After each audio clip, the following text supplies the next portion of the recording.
CNN ने प्रशासन के 2 वरिष्ठ अधिकारियों के हवाले से बताया कि 2022 में यूक्रेन के खिलाफ मॉस्को के युद्ध के उग्र होने के कारण रूस द्वारा संभावित परमाणु हमले को रोकने के लिए हस्तक्षेप की मांग करने के लिए संयुक्त राज्य अमेरिका ने अन्य विश्व नेताओं के अलावा प्रधानमंत्री मोदी से संपर्क किया। वाशिंगटन को डर था कि क्रेमलिन 1945 में हिरोशिमा में नागासाकी बमबारी के बाद पहली बार परमाणु हमले का सहारा ले सकता है और घातक बमबारी की संभावना को रोकने के लिए कड़ी तैयारी शुरू कर दी। सीएनएन ने एक बयान में कहा, मुझे लगता है कि हमारा मानना है कि अंतर्राष्ट्रीय समुदाय को इस बारे में चिंता दिखाना, विशेष रूप से रूस और वैश्विक दक्षिण के लिए प्रमुख देशों की चिंता, एक सहायक प्रेरक कारक था और उन्हें दिखाया कि इस सब की कीमत क्या हो सकती है। वरिष्ठ प्रशासनिक अधिकारी कर रहे हैं। वरिष्ठ अधिकारियों ने कहा कि तथ्य यह है कि भारत, चीन और अन्य ने उनकी सोच पर कुछ प्रभाव डाला होगा। अधिकारी ने कहा, मैं इसे सकारात्मक रूप से प्रदर्शित नहीं कर सकता, लेकिन मुझे लगता है कि यह हमारा आकलन है। उत्तर कनाडा के बसपा सांसद अनंत कुमार हेगड़े ने 10 मार्च को कहा कि संविधान में कोई भी बदलाव करने के लिए बसपा को 400 सीटों की जरूरत है। उन्होंने आगे कहा, उन्होंने संविधान बदल दिया है और पूरे हिंदू समाज पर अत्याचार करने के लिए कानून लाए हैं। अगर ये सब बदलना है तो इस अल्पसंख्यक वोट से नहीं होगा। दोनों पक्षों को 2/3 बहुमत की जरूरत है। इस बार पीएम मोदी ने 400 से ज्यादा सीटें जीतने की बात कही है। 400 क्यों? हमारे पास लोकसभा में बहुमत है, लेकिन राज्यसभा में नहीं। संविधान में कोई भी बदलाव करने के लिए हमें 400 सीटों की जरूरत है। हमें लोकसभा, राज्यसभा और राज्यों में भी 2/3 बहुमत चाहिए। सिर्फ लोकसभा में बहुमत पर्याप्त नहीं है। ಮೋದಿ ಅವರು ಒಂದು ಮಾತನ್ನ ಹೇಳಿದರು, ಅಬ್ ಕಿ ಬಾರ್ 400 ಪಾರ್, ಈ ಬಾರಿ 400ಕ್ಕೂ ಹೆಚ್ಚು ಸೀಟನ್ನು ಗೆಲ್ಲಬೇಕು ಅಂತ ಅವರು ಹೇಳಿದ್ದಾರೆ. ಯಾಕೆ 400 ಯಾಕೆ? ನಮಗೆ ಲೋಕಸಭೆಯಲ್ಲಿ ಬಹುಮತ ಇದೆ, 2/3 ಮೆಜಾರಿಟಿ ಇದೆ. ರಾಜ್ಯಸಭೆಯಲ್ಲಿ ನಮಗೆ 2/3 ಮೆಜಾರಿಟಿ ಇದೆ, ಅಲ್ಪ ಬಹುಮತ ಇದೆ. ರಾಜ್ಯ ಸರ್ಕಾರಗಳಲ್ಲಿ ನಮಗೆ ಬೇಕಾಗಿರ್ತಕ್ಕಂಥ ಬಹುಮತ ಇಲ್ಲ. ಸಂವಿಧಾನವನ್ನ ತಿದ್ದುಪಡಿ ಮಾಡಬೇಕಾದ್ರೆ ಏನು ಮೂಲಭೂತವಾಗಿ ಸಂವಿಧಾನವನ್ನ ಸಂಪೂರ್ಣವಾಗಿ ತಿರುಚಿದ್ರು ಕಾಂಗ್ರೆಸ್ನವರು, ಅದರಲ್ಲಿ ಬ್ಯಾಡದೇ ಇರೋದನ್ನೆಲ್ಲ ತುರುಕಿದ್ರು, ವಿಶೇಷವಾಗಿ ಇಡೀ ಹಿಂದೂ ಸಮಾಜವನ್ನ ದಮನಿಸುವಂತಹ ರೀತಿಯಲ್ಲಿ ಕಾನೂನನ್ನು ತಂದಿಟ್ಟಿದ್ರು. ಇದೆಲ್ಲವೂ ಬದಲಾಗಬೇಕಾದ್ರೆ ಈ ಮೆಜಾರಿಟಿಯಲ್ಲಿ ಆಗುವುದಿಲ್ಲ. ಲೋಕಸಭೆಯಲ್ಲಿ ಕಾಂಗ್ರೆಸ್ ಇಲ್ಲ, ಲೋಕಸಭೆಯಲ್ಲಿ ಮೋದಿ ಅವರು 2/3 ಮೆಜಾರಿಟಿ ಬಂದಿದ್ದಾರೆ, ಮಾಡಲಿ ಅಂತ ಬಿಟ್ಟರೆ ಮಾಡ್ಲಿಕ್ಕೆ ಆಗುದಿಲ್ಲ. ನಮಗೆ ಲೋಕಸಭೆಯಲ್ಲೂ ಮೆಜಾರಿಟಿ ಬೇಕಾಗುತ್ತೆ, ರಾಜ್ಯಸಭೆಯಲ್ಲಿಯೂ ಕೂಡ 2/3 ಮೆಜಾರಿಟಿ ಬೇಕಾಗುತ್ತೆ, ರಾಜ್ಯ ಸರ್ಕಾರಗಳಲ್ಲಿಯೂ 2/3 ಮೆಜಾರಿಟಿ ಬೇಕಾಗುತ್ತೆ. पंजाब किसान मजदूर संघर्ष समिति के महासचिव श्रवण सिंह पांडे ने 10 मार्च को अमृतसर में एक प्रेस कॉन्फ्रेंस की, जहां उन्होंने कहा कि प्रदर्शनकारी किसानों द्वारा रेल पटरियां पर विरोध प्रदर्शन करने के बाद रेल रोको आंदोलन सफल रहा, जिससे रेल मार्ग भी प्रभावित हुए और रद्द करना पड़ा। कई ट्रेनों का पंजाब और हरियाणा में कई स्थानों पर ट्रेनों को रोकने में किसानों के सफल होने के बाद रेल रोको आंदोलन सफल रहा। कई किसानों को गिरफ्तार किया गया और अधिकारियों ने आंदोलन को रोकने के लिए बल प्रयोग किया। आज का प्रदर्शन इतिहास के सबसे सफल प्रदर्शनों में से एक था, श्रवण सिंह पांडे ने कहा है। देखिए, जो आज का भारत बंद था, रेल रोको आंदोलन था, वो पूरी तरह सफल रहा है। जहां तक पंजाब का सवाल है, ये सफलतम रेल रोको है। 50-60 से बहुत ज्यादा जगहों पर जो हमें खबरें मिल रही हैं, अधिक जगह पर ये रेल रोको आंदोलन हुआ है। बहुत सी अन्य यूनियन ने भी ये 2 फोरमों की कॉल की हिमायत की है। उन्होंने भी दर्जनों जगहों के ऊपर ये रेल रोको आंदोलन किया है। और जो हमें हरियाणा से खबर मिली है, वहां पर 6 जगहों के ऊपर रेल ट्रैक के ऊपर किसान मजदूर चढ़े हैं। एलनाबाद पे ऊपर गिरफ्तारी हुई है, डबवाली में गिरफ्तारी हुई है रेल रोकने के बाद। पंजोड़, मोड़ा, मानकपुर, इन जगहों के ऊपर पुलिस छावनी में बदल दिया गया और जबरदस्ती किसानों को रेल से हटाया गया। ये खबरें मिल रही हैं। चुनाव आयुक्त अरुण गोयल ने इस्तीफे के बारे में बात करते हुए वरिष्ठ वकील मीनाक्षी अरोड़ा ने 10 मार्च को चिंता व्यक्त की और कहा कि सुप्रीम कोर्ट को इस पर फैसला लेना होगा कि क्या वर्तमान 2024 का चुनाव केवल एक चुनाव मुख्य चुनाव आयुक्त द्वारा कराया जा सकता है। मुझे लगता है कि पारदर्शिता होनी चाहिए। एक नागरिक के रूप में हम यह जानने के हकदार है कि एक संवैधानिक पदाधिकारी चुनाव से ठीक पहले इस समय क्यों पद छोड़ देगा। मुझे नहीं लगता कि देश के इस कारण पता है। उन्हें सूचित करना चाहिए कि उन्होंने ऐसे क्यों किया है। पद छोड़ने के लिए चुना गया। अब मुद्दा यह है कि चुनावों के साथ क्या होता है। सुप्रीम कोर्ट को अब वास्तव में इस पर निर्णय लेना होगा कि क्या वर्तमान 2024 का चुनाव केवल एक चुनाव मुख्य चुनाव आयुक्त द्वारा कराया जा सकता है। मीनाक्षी अरोड़ा ने कहा है, We as citizens are entitled to know the circumstances and the reasons why a constitutional functionary would step down at this point in time just before the elections. I think it is important that he should inform why has he chosen to step down if the current elections have to go on, who will take all decisions and accountable to none. Supreme Court will now have to look at this particular legislation which has become very imminent in view of the present circumstances, as you have only the Chief Election Commissioner. For my opinion, I would say Mr. Goyal occupied a constitutional post.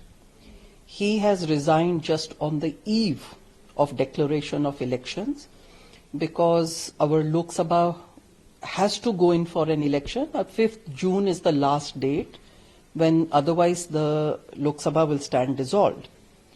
So if he resigns just on a penultimate day before announcement of elections, I think there has to be a transparency. And Uttar Pradesh के मुख्यमंत्री योगी आदित्यनाथ 10 मार्च को उत्तर प्रदेश के देवरिया में नारी शक्ति वंदना समारोह में शामिल हुए। आपकी अपेक्षाओं के अनुरूप हमें भी 100% प्रयास के साथ काम करना है। योगी आदित्यनाथ ने कहा, जितना भी काम हो रहा है वह डबल इंजन सरकार के कारण ही संभव हो रहा है। और मैं आभारी हूँ, सचमुच इस बात के लिए आभारी हूँ। जब विधानसभा का चुनाव चल रहा था, देवरिया जनपद ने सभी सीटें कमल निशान के लिए अर्पित की। सभी सीटें हमें चुना करके दे दी, सभी सीटें हमें दी। तो स्वाभाविक रूप से जब आपने 100% रिजल्ट दिया है तो 100% अपेक्षाओं पर खरा उतरने के लिए 100% कार्य भी हमें करना है। परिणाम जब पूरा आएगा तो परिणाम के लिए उसके लिए फिर हमें भी उतनी मेहनत से कार्य करना है। और बहनों भाइयों, कभी आप सोचते थे कि आवास बन पाएंगे? आप सोचिए, प्रधानमंत्री आवास योजना के 17,358 गरीबों को एक आवास देवरिया जनपद में प्राप्त हुए। अगर डबल इंजन की सरकार नहीं होती तो क्या ग्रामीण। भारतीय जनता पार्टी ने कोमपेला माधवी लता को आगामी लोकसभा चुनाव के लिए हैदराबाद से असदुद्दीन ओवैसी के खिलाफ मैदान में उतारा है। This time he's shaken. He's shaken to the extent that he's changed his language. भाई, आप भाषा बदल दिए हो। आप पूरे दुनिया को दिखा रहे हो कि डर शुरू हो गया है। जंग तो इसके पहले ही शुरू हो गया है। A man who never knew what peace is. कान को कुछ अच्छे नहीं लग रहे साहब। Whatever he has promised the existing chief minister, he is now the sitting MP. That is a very simple, inevitable statement that any MP basically has to say to the existing local party. And he is also the president of AIMIM, which holds on to 7 assembly constituencies with him. I don't see anything great he's saying that.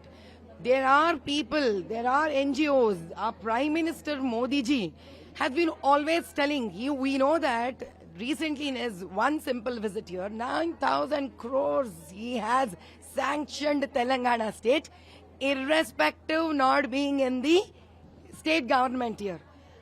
Asad का तो ये basic जिम्मेदारी है भाई, आप MP रहकर AMI party का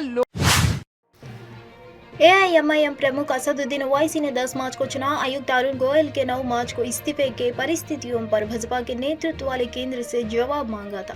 media से बात करते हुए ओवैसी ने कहा कि अरुण गोयल या सरकार को खुद इसका कारण बताना चाहिए कि ऐसा क्यों हुआ, चुनाव से ठीक पहले हुआ। एआईएमआईएम प्रमुख असदुद्दीन ओवैसी ने कहा, यह बहुत चौंकाने वाली बात है जब भारत का चुनाव आयोग 13 मार्च के बाद किसी भी दिन कार्यक्रम की घोषणा करने जा रहा है और उससे ठीक पहले चुनाव आयुक्त अरुण गोयल ने इस्तीफा दे दिया है। मैंने संसद में कहा है कि सरकार सुप्रीम कोर्ट के खिलाफ जा रही है और मुख्य चुनाव आयुक्त और चुनाव आयुक्तों की नियुक्ति के तरीके को बदल रही है। यदि उन्हें नियुक्त करने वाली 3 लोगों में से 2 सरकार से है तो यह स्पष्ट है कि सरकार अपने लोगों को उस पद पर रखेगी। सुप्रीम कोर्ट ने कहा है कि उस कमेटी में सरकार का बहुमत नहीं होना चाहिए, वो या सरकार ही बताए कि चुनाव से ठीक पहले ऐसे क्यों हुआ।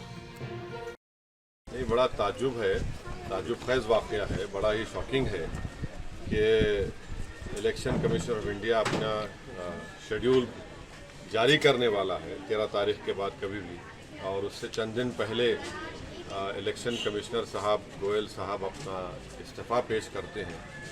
तो इस पर नहीं मालूम क्या वजह है, क्यों उन्होंने इस्तीफ़ा दिया।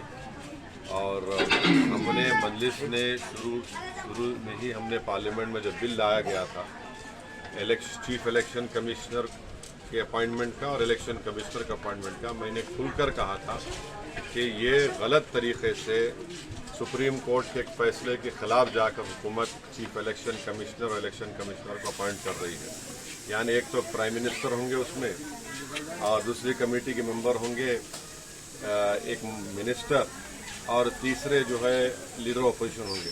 तो यानी आप 2 हुकूमत की तरफ जब होंगे। सुप्रीम कोर्ट में भारतीय स्टेट बैंक की याचिका पर आज सुनवाई होगी, जिसमें राजनीतिक दलों द्वारा बनाए गए प्रत्येक चुनावी बॉन्ड्स के विवरण का खुलासा करने के लिए समय सीमा 30 जून तक बढ़ाने का अनुरोध किया गया है। सवाल है कि क्या सुप्रीम कोर्ट समय सीमा बढ़ाएगी। चुनाव बॉन्ड मामले में सुप्रीम कोर्ट में आज अहम सुनवाई है।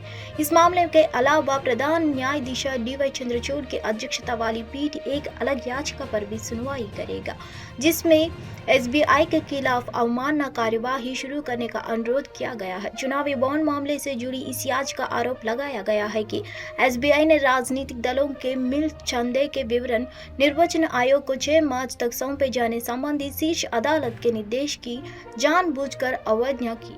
गैर सरकारी संगठनों एसोसिएशन फॉर डेमोक्रेटिक रिफॉर्म्स तथा कॉमन काउज द्वारा दायर याचिका में दावा किया है कि समय दिए जाने के अनुरोध वाली SBI की अर्जी अंतिम क्षणों में जानबूझकर दायर की गई, ताकि यह सुनिश्चित किया जा सके कि चंदा लेने वालों और चंदे की रकम का खुलासा लोकसभा चुनावों से पहले नहीं हो। दिल्ली में आज कांग्रेस की केंद्रीय समिति की बैठक होगी। इसके पहले यूपी कांग्रेस ने रविवार को सभी 17 उम्मीदवारों पर चर्चा की। रायबरेली और अमेठी के लिए अलग से प्रस्ताव पास किया गया। कांग्रेस प्रदेश चुनाव समिति की बैठक में गठबंधन में मिली 17 सीटों पर उम्मीदवारों के नाम पर चर्चा की गई। वरीयता के क्रम में किसी सीट पर 2, किसी पर 3 नाम का प्रस्ताव तैयार किया गया। अमेठी और रायबरेली सीट के लिए अलग से प्रस्ताव तैयार किया गया है। इसमें गांधी परिवार का ही उम्मीदवार उतारने की मांग की गई है। बैठक में उदयपुर चिंतन शिविर के संकल्प के अनुसार 50% उम्मीदवार SC, OBC और महिला वर्ग से चयनित करने पर जोर दिया गया। कांग्रेस के प्रदेश प्रभारी अविनाश पांडे और प्रदेश अध्यक्ष अजय राय की मौजूदगी में रविवार को दोपहर बाद प्रदेश कार्यालय में चुनाव समिति की बैठक हुई। इस दौरान विभिन्न सीट के लिए संभावित उम्मीदवारों के नाम पर विचार किया गया है।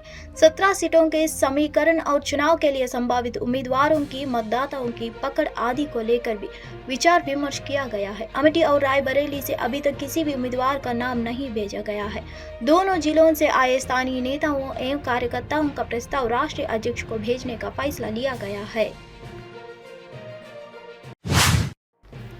कांग्रेस हाईकमान ने रविवार को बहुप्रतीक्षित 6 सदस्यीय समन्वय समिति की घोषणा कर दी। कांग्रेस के राष्ट्रीय अध्यक्ष मल्लिकार्जुन खड़गे ने सरकार और संगठन के बीच बेहतर समन्वय के लिए समिति गठित करने को तत्काल प्रभाव से मंजूरी दी है।